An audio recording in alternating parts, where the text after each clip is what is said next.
to begin the show, I was wondering what if you could just tell us about what happened today. You know, like budget.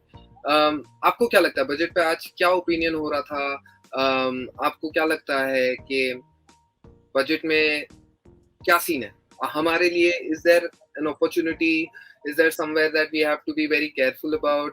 What are the implications of today's budget? See सबसे पहले मैं budget की बात करता हूं India के perspective से। Capital expenditure करने की बात हुई है 7.5 लाख करोड़ की, जो इंक्रीज है ऑलमोस्ट 35% से भी ज्यादा का।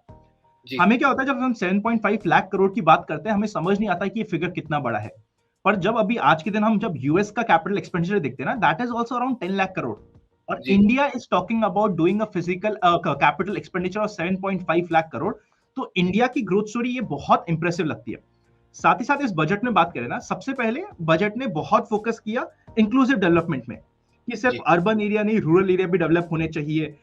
गति की बात हुई है बहुत ज्यादा बात हुई है अबाउट हाईवेज की। हमें 25,000 किलोमीटर से ज्यादा हाईवेज डेवलप करने हैं। Even during covid situation we have seen that उस पूरे साल में इंडिया में सबसे ज्यादा हाईवेज बने थे।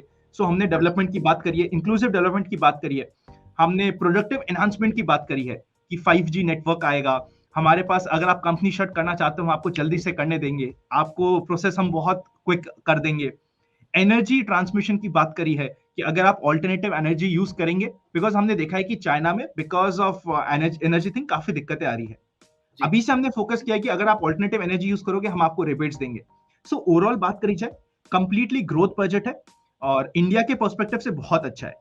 Now if I talk about common person कि आपको और हमें क्या मिला, सो वी वर एक्सपेक्टिंग कि यार आप एसटीटी लगाए थे because there long term capital gain आपने इंट्रोड्यूस किया था, आपने एसटीटी नहीं हटाया, डिडक्शंस नहीं बढ़ाए, कोई रिबेट नहीं दी टैक्स की। सो कॉमन मैन के पर्सपेक्टिव से बजट में ऐसा कुछ नहीं था, ज्यादा इंप्रेसिव चीज नहीं थी, वो हमें माननी पड़ेगी। देखिए अगर कुछ बजट की खामियां रह गई है, हमें उसे क्लियर कट एक्सप्रेस करनी पड़ेगी कि कॉमन मैन के पर्सपेक्टिव से, मिडिल क्लास के पर्सपेक्टिव से, रिटेलर्स के पर्सपेक्टिव से इस बजट में ज्यादा कुछ नहीं था। But if we talk about India perspective, it is purely a growth budget जो आगे बहुत अच्छा दे सकता है। साथ ही साथ if you allow me, there is a confusion which is going on regarding crypto. If you want we can clear it up right now. Definitely, please. So Crypto has become like a very hot topic which people need to be aware about.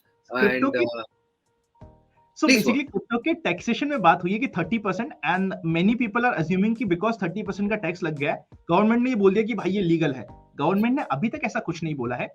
Even वैसे तो income tax के perspective से अगर आप कुछ illegal काम करते हो उस पर भी दे कलेक्ट टैक्सेस।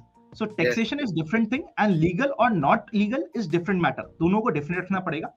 पर हाँ, ये एक पॉजिटिव स्टेप हो सकता है कि आने वाले समय में हमें रेगुलेशन मिल जाए और इसकी लीगलिटी हमें बहुत जल्दी आंसर मिल जाए। पर अभी तक गवर्नमेंट ने एक्सप्लिसिटली कुछ नहीं कहा है इसके बारे में, सो हमें अज्यूम नहीं करना चाहिए। बाकी आपको 30% फ्लैट टैक्स लगेगा, जो आप ध्यान रख लीजिए, जो एडिशनल टैक्सेशन है। और लास्ट इंपॉर्टेंट पॉइंट इज आपको 15% का ही सरचार्ज लगेगा, वरना आपको एट टाइम्स, स्पेशली अगर आपकी इनकम 5 करोड़ के ऊपर थी, तो आपको 30%, 37% का रेदर सरचार्ज लगता था। अब वो कैप हो जाएगा 15% पे लॉन्ग टर्म कैपिटल गेन्स के लिए, which is a positive thing but for higher class. हाँ जी,